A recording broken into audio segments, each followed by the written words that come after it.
총을 든 트럼프 대통령 지지자들이 민주당 유세버스를 포위하며 위협하는 일이 벌어졌습니다. 미국 대선 이틀을 앞두고 트럼프 대통령은 펜실베니아 등 4곳을 돌며 유세를 펼쳤고 바이든 후보는 미시간에서 오바마 전 대통령과 처음으로 합동 유세를 했습니다. 내년 서울 부산시장 보궐선거 공천 여부를 묻는 전당원 투표가 오늘 종료됐습니다. 야당은 공천 자체가 피해자에 대한 3차 가해라며 당헌을 만든 문 대통령을 향해 입장을 밝히라고 압박했습니다. 어젯밤 헬로윈데이를 즐기려는 사람들이 자발적으로 문을 닫은 클럽 대신 포차와 술집으로 몰렸습니다. 정부는 사회적 거리두기를 5단계로 세분화해 7일부터 적용하기로 했습니다. 거리두기 개편으로 일상이 어떻게 달라지는지 자세히 짚어봅니다.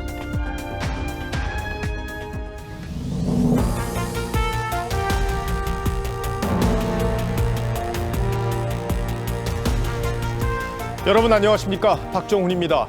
미국 대선이 이제 딱 이틀밖에 남지 않았습니다. 우리 시간으로 수요일 오후면 46대 대통령이 누굴지 가려지게 되는 겁니다. 선거 전 마지막 주말을 맞아서 트럼프 바이든 두 후보는 주요 경합지를 누볐습니다. 어제도 저희가 설명을 드렸지만 북부의 이 쇠락한 공업지대에 위치한 미시간, 위스콘신과 펜실베니아, 그리고 동남부의 노스캐롤라이나, 플로리다, 여기에 서부의 애리조나까지가 이번 대선의 핵심 경합주로 꼽히고 있습니다. 밤사이 일정 중에서는 바이든과 오바마 전 대통령의 합동 유세가 눈길을 모았는데 어떤 말들이 나왔는지 먼저 디트로이트 현장에서 최우정 특파원이 전하겠습니다. 마스크를 쓴 오바마가 연단에 올랐습니다. 뒤이어 바이든이 합류했습니다. 두 사람의 동반 유세는 처음입니다. He hasn't shown any interest in just doing the work or helping anybody but himself or his friends or treating the presidency as anything more than a reality show. 유세는 드라이브인이었습니다. 바이든과 오바마가 첫 합동 유세를 벌이는 벨섬에 와 있습니다. 제 뒤로 보시는 것처럼 차량들이 길게 줄을 서 있는데 사전에 허가를 받은 차량들만 이렇게 입장을 한 뒤에 유세를 볼 수가 있습니다. 바이든 지지자들은 4년 전 힐러리 후보는 트럼프의 0.23%포인트 차이로 아쉽게 패했지만 이번엔 다를 거라고 주장합니다. And we believe that they can get the economy back and get everything together with the coronavirus. 하지만 트럼프 지지도 만만치 않습니다. He's brought peace to the world. He's stopped all of the wars. 트럼프는 펜실베이니아 4곳을 누볐습니다. 3 days from now, this is the state that will save the American dream. On November 3rd, we're going to win Pennsylvania. 중산층이 많은 제조업 중심지에서 경제 성장을 강조한 겁니다. 디트로이트에서 TV조선 최우정입니다. 어제 텍사스에서는 총기로 무장한 트럼프 지지자들이 민주당 쪽과 충돌하는 극단적인 상황까지 벌어졌다고 하는데 최우정 특파원을 연결해서 자세한 당시 상황을 들어보겠습니다. 자, 최우정 특파원. 네, 디트로이트입니다. 예, 어제 이 시간에 대선을 전후로 폭력 사태가 생길 가능성에 대해서 짚어봤었는데 총기를 든 상태로 충돌했다고 하니까 정말 상황이 심각했던 모양입니다. 네, 실제 비슷한 일이 있었습니다. 이 텍사스주에서 트럼프 지지자들이 오스틴으로 향하는 민주당 유세버스를 위협했습니다. 이 유세 지원 차량을 밀어내기 위해서 자신의 차량으로 일부러 부딪히는 아찔한 상황까지 있었습니다. 이 버스를 에워싸고는 오스틴으로 진입할 수 없도록 한 겁니다. 버스는 차선을 바꾸지 못했습니다. 이들 지지자들은 총기로 무장까지 했습니다. 텍사스 민주당 결국 오스틴 유세를 취소했습니다. 선거 결과에 따라 불복하는 폭력 시위가 뒤따를 거란 우려가 커지는 상황입니다. 트럼프 측의 불복 시나리오도 돌고 있습니다. 트럼프가 당일 현장 투표에서 앞서면 승리부터 선언하고 우편 투표를 인정하지 않으면서 선거 소송을 낸다는 겁니다. 얼마나 많이 우편 투표를 했길래 이런 시나리오가 가능한 겁니까? 네, 사실 우편 투표는 이 투표 용지가 정해진 기한 내에 선거사무소에 도착을 해야 됩니다. 그런데 현재까지 우편 투표자 수 5,750만 명에 달합니다. 배송 지연이 잇따를 수밖에 없는 그런 상황입니다. 3일 정도 걸리던 배송이 지금은 6일 이상 걸릴 수 있다고 합니다. 그러자 워싱턴주 연방지법은 연방우체국에 특별 조치를 명령했습니다. 우표용지 우편물을 전수조사해서 우선 배송하라는 겁니다. 13개 경합주 700만 표 이상의 우편 투표용지가 배달되지 않고 있습니다. 이곳 미시간에서도 70만 표 이상이 도착하지 않았습니다. 4년 전 트럼프가 미시간에서 힐러리보다 더 얻은 표는 1,700여 표에 불과합니다. 자, 요즘 미국에선 연일 코로나 확진자가 급증한다는 소식이 들려오고 있는데 이게 막판 표심에 영향을 줄 수 있는 건가요? 그럴 수 있습니다. 특히 6개 경합주에서 이 코로나19 확진자 속출하고 있는데 이곳 미시간과 펜실베이니아 그리고 노스캐롤라이나에선 1일 확진자 수가 연일 최고치를 경신하고 있습니다. 그리고 플로리다와 위스콘신 역시 확진자가 폭증하는 상황입니다. 코로나 대응에 문제가 있다는 평가를 받는 트럼프로선 달가울 리가 없습니다. 당일 현장 투표를 하려는 유권자들 중엔 트럼프 지지자가 많다고 했는데 감염 우려에 투표장에 가지 않으면 트럼프 입장에선 손해입니다. 지금까지 디트로이트에서 전해드렸습니다. 네, 다음 뉴스입니다. 추미애 장관과 갈등을 빚고 있는 검사들에 대한 여권의 압박이 날로 거세지고 있습니다. 이번 논란에 뛰어든 조국 전 장관은 검사들이 자신이나 추미애 장관처럼 비검사 출신 장관들에게만 선택적으로 반발한다고 주장했습니다. 청와대 게시판에는 커밍아웃한 검사의 사표를 받으라는 청원이 올라왔는데 이틀 만에 20만 명 넘게 동의했습니다. 백연상 기자가 보도합니다. 조국 전 법무부 장관이 오늘 오전 자신의 SNS에 올린 글입니다. 조 전 장관은 최근 추미애 법무장관에 대한 평검사들의 반발에 대해 노무현, 문재인 정부에서 임명된 비검찰 출신 법무부 장관이 검찰 수사의 문제점을 교정하기 위해 공식적 지휘를 했을 때만 검란이 운운되는 것인가라고 썼습니다. 또 선택적 순종과 선택적 반발의 이유는 무엇인가라고 되물었습니다. 장관이 검찰 출신이 아니라서 반발하는 것 아니냐고 묻는 것입니다. 추 장관의 반기를 든 검사들에게 사표를 받으라는 국민청원은 20만 명을 넘었습니다. 황희석 열린민주당 최고위원도 자신의 페이스북에 청원 링크를 올리며 지원에 나섰습니다. 그러자 진중권 전 동양대 교수는 MB, 김학이 잡아넣은 검사들 잡는 게 추미애 조국이라며 그래서 검사들이 반발하는 게 아닐까요라고 반문했습니다. 한 법조계 인사는 추 장관과 윤석열 총장과의 갈등이 추 장관과 평검사들의 갈등으로 확산되고 추 장관 지지 세력까지 참전하면서 진영 간 싸움으로 확전되는 양상이라고 말했습니다. TV조선 백연상입니다. 일선 평검사들까지 인사권자인 법무부 장관을 향해서 실명으로 저항하는 이례적인 상황이 이어지고 있습니다. 추미애 장관이 이 검사들을 그냥 둘지 아니면 인사 조치할지 이번 한 주가 검란 사태의 분기점이 될 것으로 보이는데 법조팀 주원진 기자와 함께 검찰 안팎의 움직임을 자세히 짚어보겠습니다. 자, 주 기자. 자, 지금 주말이라 검사들이 지금 게시판에 글을 올리고 있지 않은 거죠? 네, 검사들도 대부분 주말에는 근무를 하지 않기 때문에 새로운 글은 올라오지 않고 있습니다. 자, 그러면 내일부터는 검사들이 이제 근무를 시작할 텐데 새로운 글들이 올라올 가능성이 있습니까? 네, 어제 오늘 여권 일각에서는 항명을 했던 평검사들의 사표를 받아라는 목소리가 터져 나왔습니다. 예. 이에 맞서서 간부급 검사들 사이에서는 후배들의 소신을 지켜줘야 한다는 목소리가 나오고 있어 내일부터는 또 다른 항명성 글들이 올라올 가능성이 제기됩니다. 그럴 가능성이 있군요. 자, 그런데 가장 관심인 거는 이제 추미애 장관이 개혁만이 답이다 이렇게 글을 올리지 않았습니까? 그래서 이제 사실상 이게 인사조치다 이렇게 해석이 되고 인사조치를 예고했다 이런 해석이 나오고 있는 건데 그럼 실제로 평검사에 대한 문책성 인사까지 할 수 있다. 이건 어떻게 보십니까? 네, 추 장관이 사실상 척결 대상을 지목한 만큼 이르면 내년 초 아니면 그 전에도 원포인트 문책성 인사 가능성은 얼마든지 열려 있습니다. 예, 과거에도 뭐 그런 방식의 원포인트 인사가 좀 있긴 했죠. 네, 법조계에서는 지난달 19일 남부지검 인사를 예로 듭니다. 예. 당시 라임 김봉현 전 회장의 강기정 전 수석 로비 의혹을 담당한 검사가 일반 형사부로 발령난 사례가 있습니다. 자, 그런데 평검사까지 이렇게 문책성 인사를 한다면 검란 사태가 더 확산되지 않을까요? 네, 법조계에서는 추 장관이 비판의 목소리를 낸다고 평검사를 상대로 인사권을 휘두른다면 이번 범란 사태가 걷잡을 수 없이 커질 것으로 보고 있습니다. 자, 그리고 이제 모레 윤 총장이 부장검사들 상대로 교육을 한다고 해서 지금 관심이 커지고 있는데 추 장관에 맞서서 새로운 어떤 조치를 취할 가능성 이건 어떻게 보고 있습니까? 네, 법조계 안팎에서는 윤 총장이 직접 대응을 하기보다는 흔들리지 말라, 이 정도의 간접적인 메시지 정도는 낼 것으로 보고 있습니다.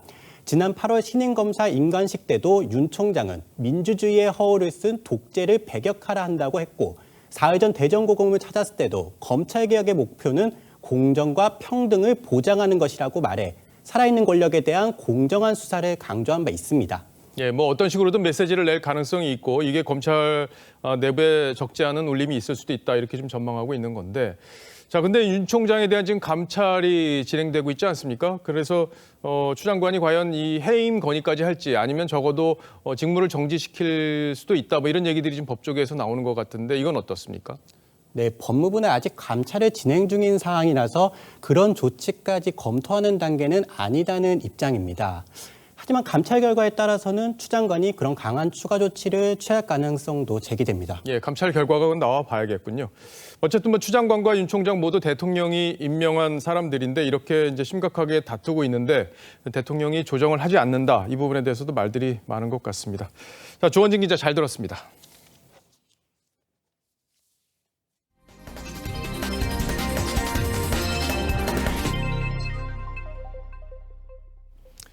내년 4월 서울과 부산시장 보궐선거에 후보를 낼 수 있도록 당원을 고치는 민주당의 당원 투표가 조금 전 마감됐습니다.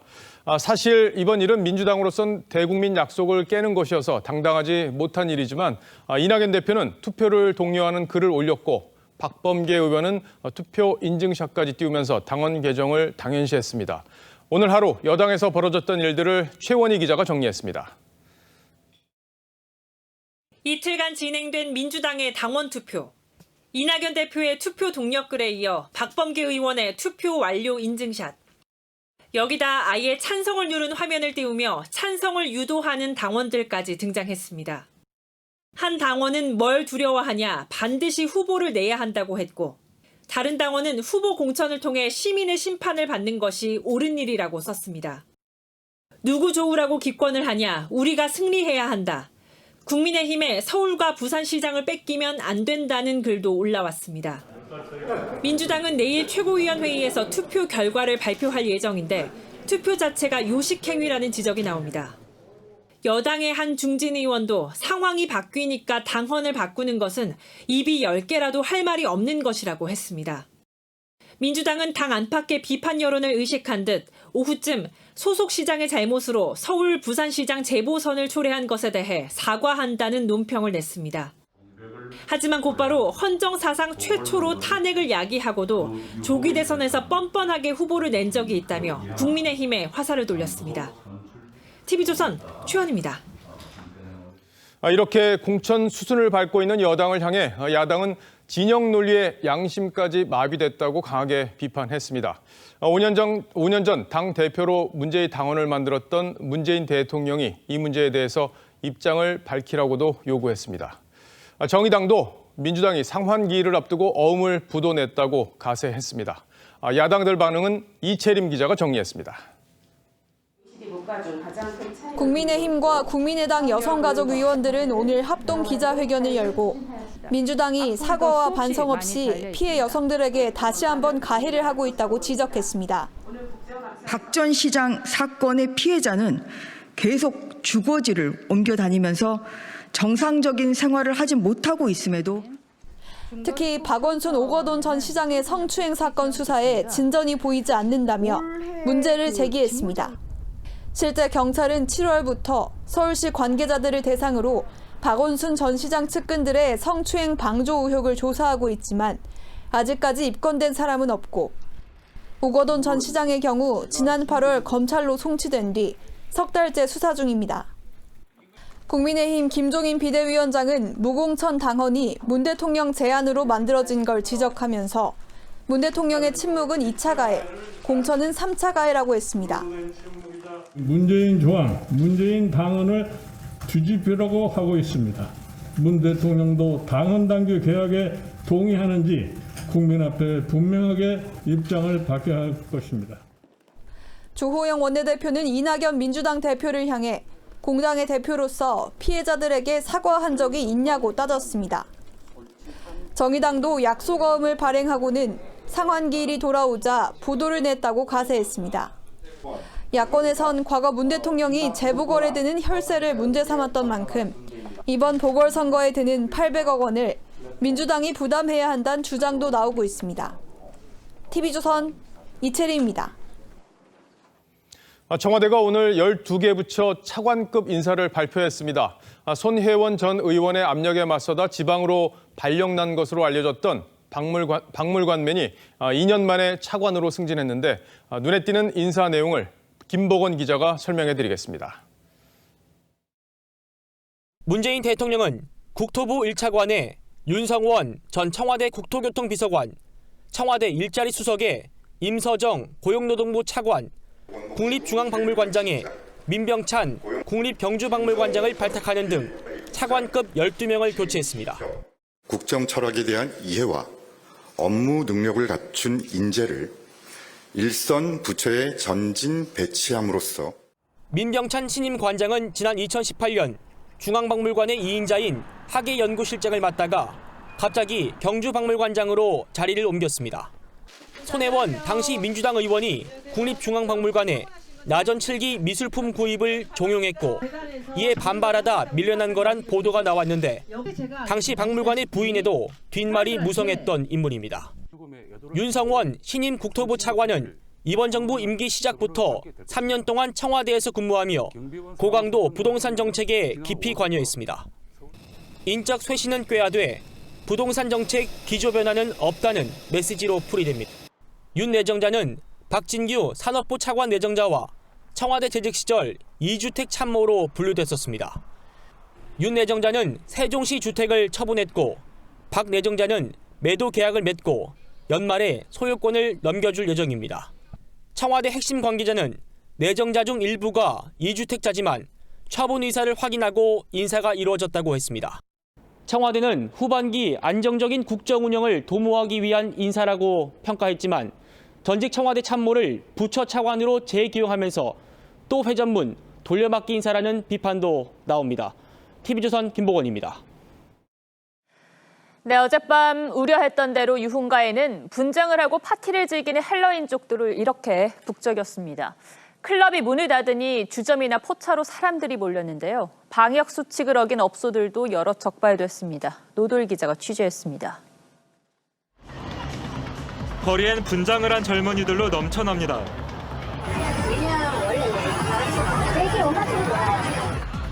마스크를 벗은 채 삼삼오오 모여 담배를 피우기도 합니다.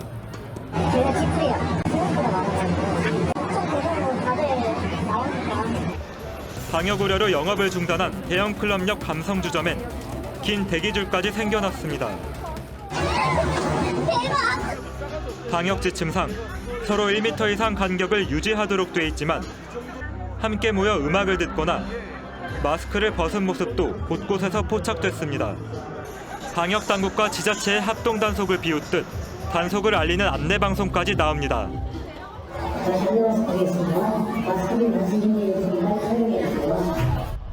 방역 당국의 외출 자제 당부에도 원정 파티를 즐기러 온 일행도 있었습니다.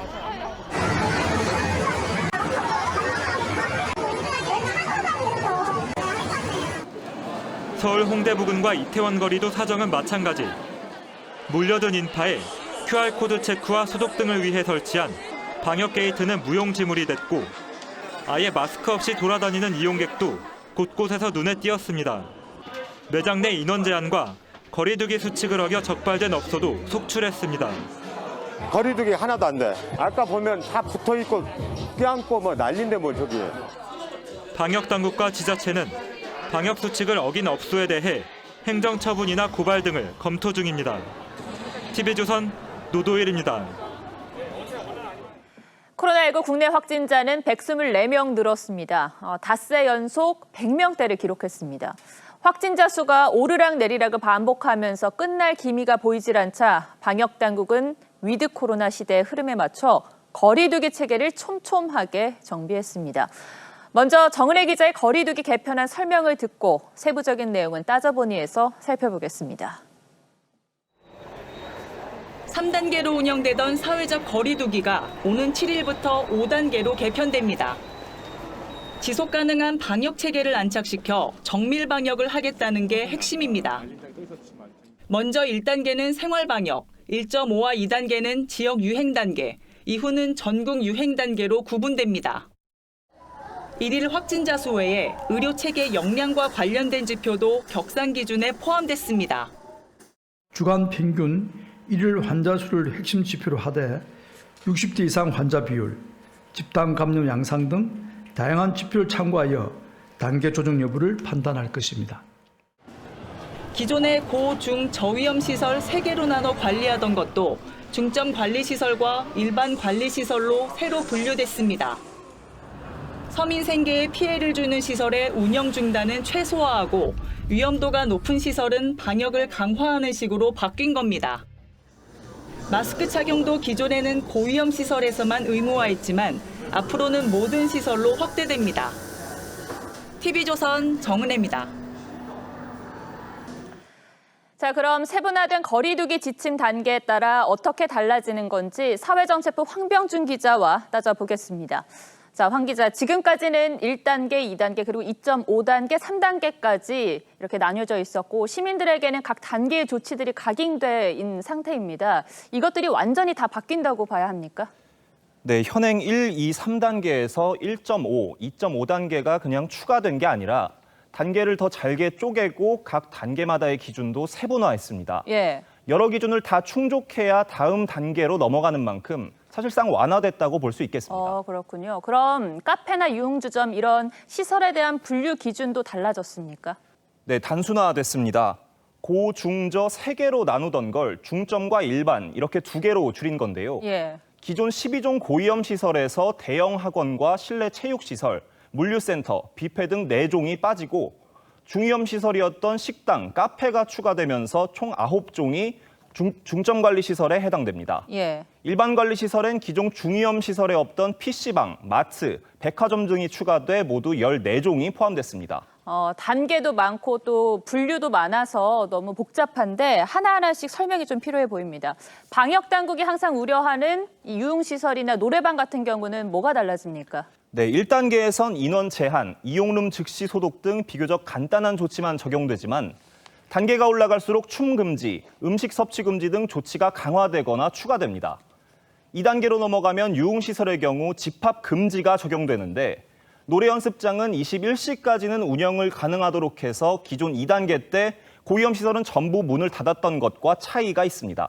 자, 그리고 가장 궁금한 건 또 예비 신부, 신랑들이 궁금해할 겁니다. 예식장에도 좀 변화가 있습니까? 네, 2단계 전까진 특정 인원 미만의 인원 제한은 없습니다. 예. 그러니까 개편안이 적용되는 7일까지 1단계가 유지만 되면 기본적인 방역 수칙을 지킨다는 전제하에 일반 관리 시설을 자유롭게 이용할 수 있는 겁니다. 그러면 모임이나 행사 같은 활동의 제약은 어떻게 변합니까? 네, 1.5단계까지는 모임, 행사가 가능하지만 500인 이상의 경우엔 지자체에 신고를 한 뒤 방역관리 계획을 협의해야 합니다. 2단계부터는 100인 이상 모임이 금지되고 2.5단계는 50인, 3단계는 10인 이상 모일 수 없습니다. 쉽게 말해 단계별로 인원 제한을 확대한다는 계획입니다.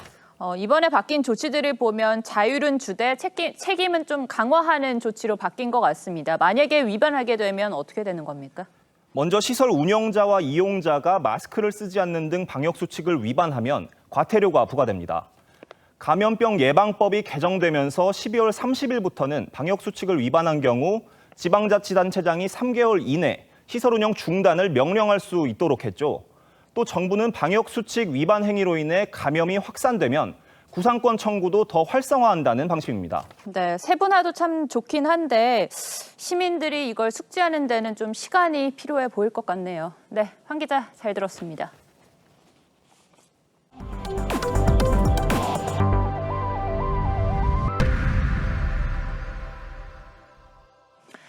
독감 백신 부실 관리에 이어 접종 후 사망자가 계속 발생하면서 독감 백신을 맞아도 될까 불안해하는 분들이 많았죠. 이런 마음을 꿰뚫은 한 개발자가 나의 건강 상태에 따라 접종할 때 어느 정도 위험한지 알려주는 앱을 만들었습니다. 송민선 기자가 보도합니다. 최근까지 독감 백신을 맞은 뒤 숨졌다는 신고는 80여 건으로 집계됐습니다. 질병관리청은 이 가운데 72건의 사망 사례를 부검 등을 통해 조사했지만 백신이 사망의 원인일 가능성은 낮다고 판단했습니다. 하지만 상당수 시민들은 여전히 독감 백신 접종을 꺼리고 있습니다. 올해는 항상 매년 맞았는데 저 기저질환이 있어가지고 불안해서 아직 망설이고 있어요. 여전한 불안감은 접종률에서도 나타납니다. 보통 11월 중순부터 독감 유행이 시작되는 걸 감안하면 항체 형성 기간을 고려해 지난달 말까지 접종을 끝냈어야 합니다. 하지만 국가 예방접종 사업 대상자들의 접종률은 약 60%에 불과합니다.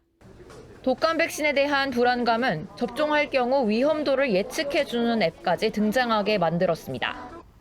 개인의 기저질환과 건강 상태 등을 입력하면 인공지능이 학습한 빅데이터 등에 반영해 위험도를 수치로 알려줍니다. 정부에서 제공하고 있는 감기 지역별 위험도를 가중치를 두어서 독감에 대한 그런 위험도를 예측하는 그런 서비스입니다. 이 앱은 위험도가 높을 경우 휴식과 수분 섭취 등 위험도를 낮추는 방안까지 맞춤형으로 제공하는데 설치는 무료입니다. TV조선 송민선입니다. 고등학교 동창이 SNS에 외제차 등 호화로운 사진을 올린 것을 보고 납치하려던 일당에게 실형이 선고됐습니다. 실제로 납치는 미수에 그쳤지만 범행을 위해서 중국 동포까지 섭외하는 치밀함에 재판부는 죄질이 나쁘다고 판단했습니다. 성민혁 기자가 보도합니다. 31살 신모 씨는 SNS에 고가의 수입차와 물건 사진을 올렸습니다. 고교 동창인 최모 씨는 강모 씨와 함께 이 사진을 보고 범죄의 표적으로 삼았습니다. 심 씨를 납치해 돈을 빼앗으려 한 겁니다. 최 씨 일당은 수익의 50%를 주기로 하고 조선족 3명도 고용했습니다. 이들은 지난 1월 경기도 수원의 심 씨 집 근처에서 미행을 시작했고 심 씨가 서울 강남의 한 미용실에 들르는 사이 납치를 시도했습니다. 하지만 심 씨가 격렬하게 저항해 납치는 불발됐습니다. 이 과정에서 조선족 A 씨는 현금 200만 원과 신용카드가 들어있는 심 씨의 가방을 들고 도망갔습니다. 서울고등법원은 최 씨와 강 씨에게 징역 1년 6월에 실형을 선고했습니다. 1심 재판부가 특수강도가 미수에 그친 데다 범행을 반성하고 있고 금고형 이상의 전과가 없다며 집행유예를 선고한 것을 뒤집었습니다. 항소심 재판부는 최 씨 일당의 죄질이 불량하고 피해자가 현장에서 저항하지 못했다면 커다란 피해를 입었을 것이라고 봤습니다. 또 피해자인 심 씨가 엄정한 처벌을 원하고 있다며 집행유예 선고는 지나치게 가볍다고 판단했습니다. TV조선 성민혁입니다. 삼성 이건희 회장 별세로 유족들이 내야 할 상속세가 논란의 대상이 됐습니다. 대략 11조 원, 우리나라 정부 부처 1년 예산 수준입니다. 삼성전자 주가가 100원만 변동돼도 상속세는 150억 원이 오르내릴 거라는 계산이 나오는데 그래서 삼성 주식을 사들인 개인 투자자들이 이 상속세 이슈에 촉각을 세우고 있습니다. 오늘의 포커스는 삼성 상속세에 맞췄습니다. 이건희 회장이 사망하자 주가가 오를 것이라 기대한 개인 투자자들은 삼성전자의 주식을 사들였습니다. 지난주에만 7천억 원 가까이 매수했죠. 그런데 현실은 달랐습니다. 주초 6만 원대로 시작한 삼성전자 주가는 주말이 가까이 오자 5만 원대로 오히려 더 떨어졌습니다. 큰손인 외국인과 기관은 개인들과 반대로 주식을 팔아치웠기 때문이죠. 상속세 이슈 때문이었습니다. 주식의 경우 상속세는 고인의 사망 시점 전후로 2개월씩 총 4개월 동안의 평균 주가에 따라 결정됩니다.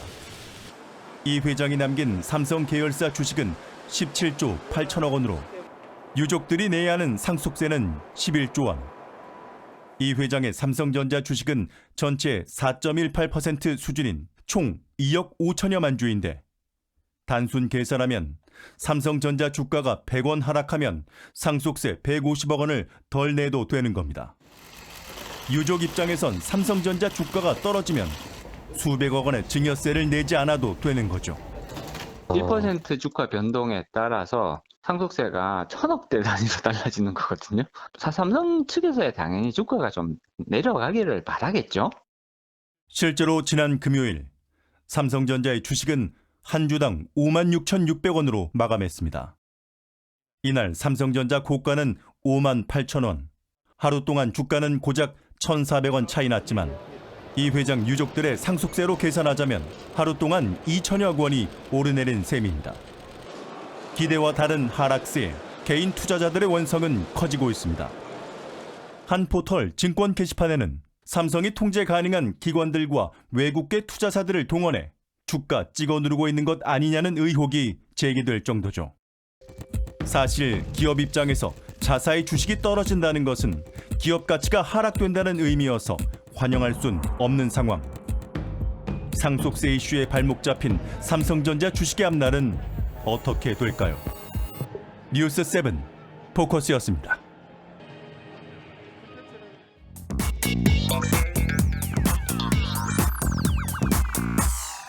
뉴스야 시작합니다. 정치부 서주민 기자입니다. 첫 번째 물음표 보죠. 네, 첫 번째 물음표는 SKKS 여잠룡에 나도 있다로 하겠습니다. 예, 뭐 프로야구 구단 이름들 같은데, 네. 자 지금 옆에 앉은 두 분이 오늘의 주인공인데 정세균 총리 그리고 김경수 경남지사죠. 그렇습니다. 예. 먼저 SK, 그러니까 정세균 총리의 경우 현직 총리라서 조금 조심스러운 측면이 있지만 최근 광폭 행보를 하면서 이 대권 몸풀기에 나섰다는 얘기가 나오고 있습니다. 어제 한 행사에서는 내년 1월 결혼을 앞둔 예비 부부의 깜짝 주례 부탁을 즉석에서 수락하기도 했습니다. 저희 주례 선생님으로 모시고 싶었던 정세균 국무총리님을 지목하겠습니다. 총리님 부탁드려요. 아주 즐겁고 행복하고 기쁜 마음으로 주례를 수락하겠습니다. 와. 네, 정 총리는 매주 각계 인사들을 공관으로 초청해서 조언을 구하는 이 모교 대화를 하고 있고 또 SNS 활동에도 적극적으로 임하고 있습니다. 정 총리가 대선 레이스를 준비하고 있다 이런 얘기를 저도 여권에서 지금 듣고 있는데 네. 측근 의원들 혹시 좀 통화를 해봤습니까? 예, 그 SK계로 분류되는 측근 의원들 두 사람과 통화를 해봤는데요. 모두 가능성을 열어뒀습니다. 특히 한 의원은 코로나 위기가 마무리되지 않으면 자기 정치를 이유로 총리직을 버리지는 않을 거라는 취지로 이야기를 했는데요. 이 연말을 전후해서 치료제가 나온다고 하니까 일정으로만 보면 가능할 수도 있는 겁니다. 예. 자, 그리고 김경수 지사의 이제 항소심 결과도 지금 관심인데 네. 이번 주 금요일에 선고 공판 있죠? 맞습니다. 이 김 지사의 재판 결과는 상대적으로 친문 지지세가 높은 이 이낙연 대표의 지지율에 영향을 줄 가능성이 높습니다. 예. 1심에서는 징역형이 나왔지만 2심은 1년 9개월 넘게 진행 중이고 재판부 내부에서도 논란이 컸다고 하는 만큼 결과를 예측하기가 어려운 상황입니다. 예. 뭐 두 사람 다 잠룡이라는 거는 여권에서 인정은 다 하고 있는 그런 상황인데 네. 현재 이낙연, 이재명 이 양강 구도를 깰 정도의 어떤 파괴력이 있겠느냐 네. 이 부분에 대해서는 좀 여러 가지 의견들이 엇갈리는 상황이죠? 그렇습니다. 당내 전망도 엇갈리고 있습니다. 이 정 총리의 경우 경륜이 풍부하지만 이낙연 대표와 지역과 또 정치적 기반이 겹칩니다. 또 반대로 김 지사는 친문 지지세가 강점이지만 짧은 정치 경력이 약점이고 본인도 그걸 의식해서인지 출마 의지가 현재까지는 강하지 않은 편입니다. 예. 2심이 무죄가 되면 그 레이스 뛰어듭니까? 도정해보니까 4년은 조금 짧네요. 그러니까 최소한 8년 정도는 해야 약속드렸던 일들을 이제 좀 지킬 수 있을 것 같고. 그러니까 내년 보궐선거도 있고 하니까 네. 두 사람이 이제 대선에 도전할지 여부 이건 좀 그 이후가 돼봐야 분명히 드러나겠군요. 네. 첫 번째 물음표 정리해보죠. 예, 첫 번째 물음표 SKKS 여잠룡에 나도 있다의 느낌표는 주연으로 가는 길로 하겠습니다. 예. 이 현재 시점으로만 본다면 이 사실 두 사람 모두 아직 주연급으로 보기에는 입지가 약한 게 사실입니다. 단순히 정치적 상황과 또 지지 기반만으로는 주연 몫인 대권을 차지한다는 게 쉽지는 않을 수도 예. 있습니다. 대권은 언제나 주연 몫이었죠. 예. 다음 물음표 보죠. 네, 두 번째 물음표는 구걸하는 의원님들로 하겠습니다. 예, 김밥도 있고 정청래 의원. 네. 뭐 후원금 때문에 지금 구걸하고 있다 이런 얘기인가요? 그렇습니다. 이 김용민 의원은 군자금이 부족해서 굶고 있다. 그 김밥이 지겹다는 글을 또 정청래 의원도 얼굴을 들고 다닐 수가 없다. 한 푼 달라며 후원금을 모집을 했었죠. 이 의원들이 후원금을 모집하는 거를 가지고 뭐라 할 수는 없겠지만 이 품위가 없는 것 아니냐는 비판이 나오기도 했습니다. 이 정청래 의원에게는 실제로 1원 또는 욕설을 뜻하는 18원을 보낸 사람들도 많았다고 합니다. 예, 뭐 어쨌든 홍보 효과는 있겠지만 또 반감을 줄 수도 있다. 그래서 네. 일종의 극약 처방이 될 수 있다 이런 얘기가 나오는 이유기도 할 텐데. 그렇습니다. 예. 예. 그런데 이른바 이 구걸 전략이 처음이 아닙니다. 이 박주민 의원은 돈 달라는 남자라는 컨셉트로 이 후원금 모금 영상을 올려서 40시간 만에 3억 원 가까이 모았는데 나중엔 같은 컨셉트로 이 동료 의원들까지 도울 정도였다고 합니다. 예. 돈 달라는 남자 박주민입니다. 견딜 수 없는 상황이라서 드디어 손을 내밀게 되었습니다. 후보 살펴주십시오. 제가 또 돈을 달라고 나섰습니다. 금태섭 의원님을 한번 실제로 굉장히 가난합니다. 물밖에 없습니다. 숟가락 빨고 살고 있다고 그러고요. 네, 고맙습니다. 자, 하고 갈게요. 박 의원이 금태섭 의원을 도와주는 장면이 좀 인상적이긴 하네요. 예, 이 당 차원에서도 이 후원금 모금은 생사가 걸린 일입니다. 이 민주당과 정의당은 후원금 모금 영상까지 찍었고 이 과거 자유한국당 황교안 당시 대표도 이른바 읍소 전략을 쓰기도 했습니다. 오늘은 내가 쏜다. 대표님, 예, 더치페이 하셔야 합니다. 더치페이 하래요.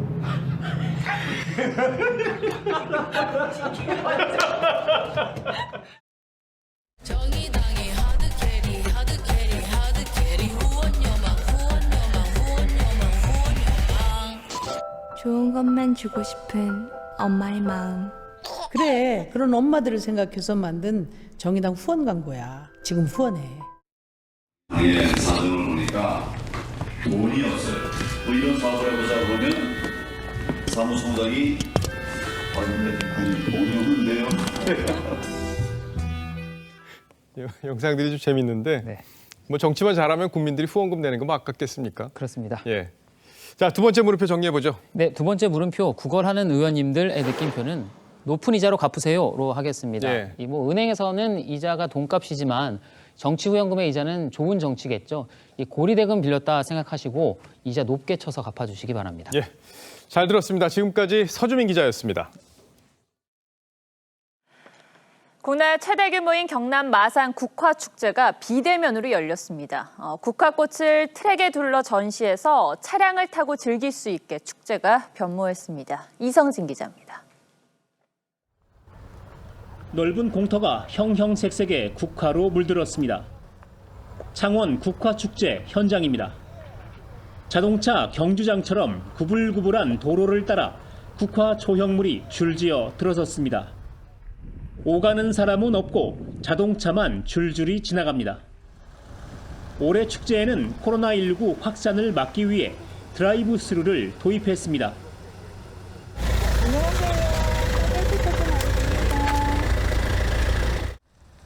하루 입장 차량은 사전에 예약한 1000대로 제한합니다. 자동차끼리도 최소 3m 거리를 둬야 합니다. 그래도 이런 방식이나 따나 해가지고 깝깝한 마음을 갖다가 해결을 시켜주니까 좀에는 그래도 좀 낫네요. 그 종종 지역 축제는 좀 활성화를 많이 했으면 좋겠습니다. 차에서 내리지는 못하지만 관광객들은 가을 바람에 밀려오는 국화향을 맡으며 아쉬움을 달랩니다.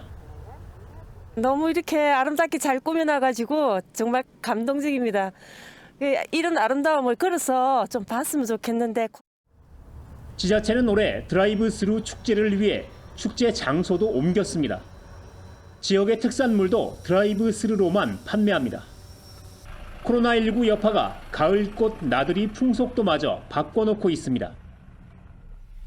TV조선 이성진입니다. 영화 007 시리즈의 초대 제임스 본드 역을 맡았던 배우 숀 코너리가 향년 90세의 나이로 세상을 떠났습니다. 세계 각국, 각 분야에서 애도가 이어지고 있습니다. 최은정 기자입니다. 영화 007 시리즈의 초대 제임스 본드를 연기한 배우 숀 코너리. Mr. Bond. James Bond. 불멸의 첩보원을 연기했던 그였지만 어제 향년 90세로 바하마의 자택에서 숨을 거뒀습니다. 1962년 시작된 007 시리즈의 제임스 본드 역할을 7편 연속 맡으며 섹시한 남성의 역할 모델을 탄생시켰던 숀 코너리. 그는 이외에도 오리엔트 특급살인, 언터처블, 인디아나 존스 등 다수의 작품에 출연해 오스카상과 골든글러브상을 수차례 수상했습니다. I just realized myself the other day that my first one and only attendance was 30 years ago. Patience truly is a virtue. 1930년 스코틀랜드에서 태어나 가난한 유년 시절을 보냈던 그는 2000년 엘리자베스 2세 여왕으로부터 기사 자귀를 받았고 젠틀맨 리그 출연을 끝으로 2005년 은퇴했습니다. 숀 코너리의 사망 소식에 최근 제임스 본드 역할을 맡은 다니엘 크레이그 등이 추모하는 등 전 세계에 애도의 물결이 일고 있습니다. TV조선 최윤정입니다. 프로축구 전북 현대가 K리그 사상 처음으로 4년 연속 정상에 올랐습니다. 오늘 경기로 23년의 현역 생활을 마감하는 이동국은 우승컵을 안고 그라운드를 떠나게 됐습니다. 박상준 기자입니다. 등번호 20번을 달고 그라운드에 들어서는 이동국. 가족이 지켜보는 앞에서 23년간의 축구 인생을 마감하는 통산 548번째 경기입니다. 마지막까지 골을 넣기 위해 부지런히 그라운드를 누볐습니다. 첫 기회는 전반 12분. 수비 뒷공간을 파고들며 회심의 발리슛을 날렸지만 골키퍼 정면. 적극적인 수비로 경고를 받기도 했고 후반 2차례 결정적인 슛이 수비 맞고 굴절되기도 했습니다. 끝내 골망을 흔들진 못했지만 다리에 경련이 오는 상황에서도 풀타임을 소화하며 팀의 2대0 승리를 도왔습니다. 이동국의 후계자 조규성이 전반 연속골을 터뜨리며 이동국의 은퇴 경기를 빛냈습니다. 전북의 2대0 승리, 승점 60점으로 우승, K리그 최초로 4연패를 달성했습니다. 이로써 이동국은 우승 트로피를 안고 은퇴하겠다던 팬들과의 약속을 지켰습니다. 전북에서만 통산 9번째 우승입니다. 너무 감격스럽고요. 일단 마지막을 이렇게 해피엔딩으로 끝나게 돼서 우리 동료 선수들한테 너무 감사드리고 여기 많은 분들이 오셨는 것 같은데 이 팬 여러분들한테 너무 감사합니다. 전북은 구단의 역사인 이동국의 20번을 영구 결번하며 K리그 전설의 발자취를 영원히 기억했습니다. TV조선 박상준입니다.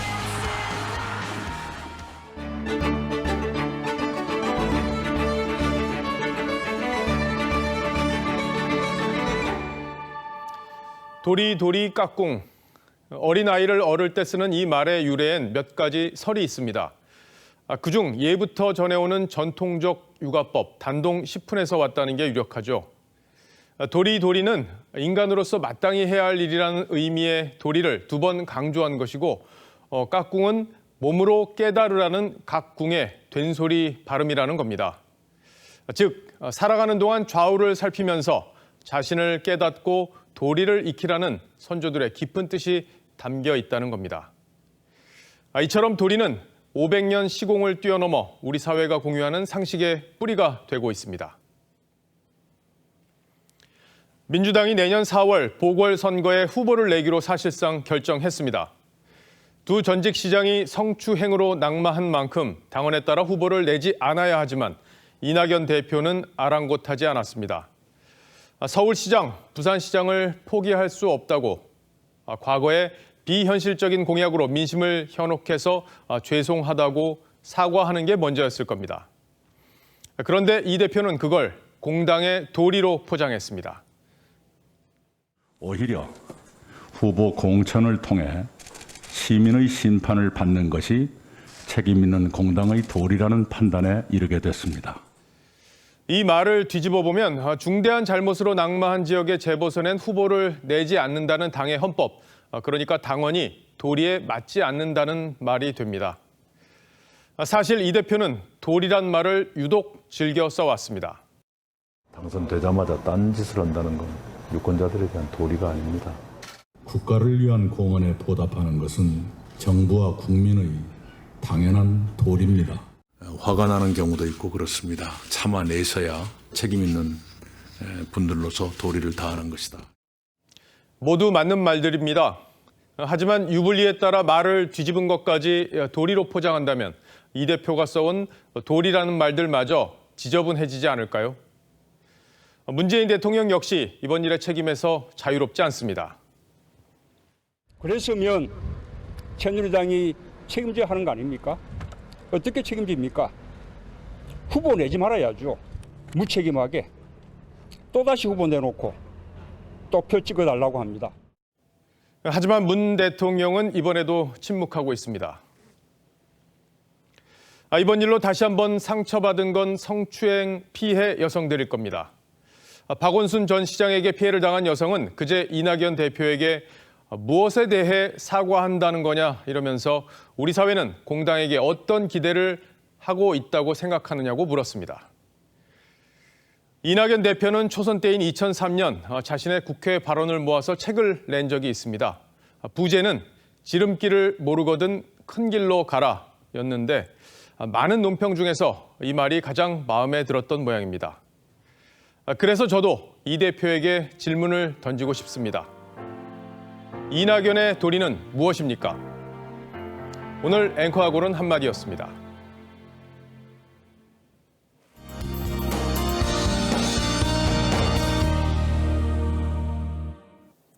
네, 현재 비구름은 경기 남부와 충청 그리고 남부 내륙을 지나고 있습니다. 비가 약하게 이어지고 있는데요. 앞으로 수도권과 강원 영서는 오늘 밤까지, 충청 남부와 호남 지방은 내일 아침까지 비가 이어지겠습니다. 내일 아침까지 남해안과 제주도에 5에서 20mm, 그 밖의 지역에 5mm 안팎의 비가 예상됩니다. 한편 비구름의 뒤를 따라 미세먼지가 유입되고 있습니다. 황사까지 관측되면서 밤사이 중부지방의 미세먼지 농도가 일시 매우 나쁨 수준까지 오르겠는데요. 먼지가 점차 남동쪽으로 이동함에 따라 내일 대부분 지역의 대기질이 탁하겠습니다. 내일 아침 기온 보시면 서울이 7도, 강릉 10도, 대구는 12도로 출발하겠습니다. 한낮 기온 보시면 서울이 15도, 대전 17도, 부산은 20도 등으로 예년과 비슷하겠습니다. 날은 점점 더 추워지겠습니다. 다가오는 수요일 서울의 아침 기온이 0도선까지 곤두박질치면서 반짝 초겨울 추위가 찾아올 전망입니다. 날씨였습니다. 11월 첫날 뉴스7 여기서 마치겠습니다. 시청해주셔서 고맙습니다.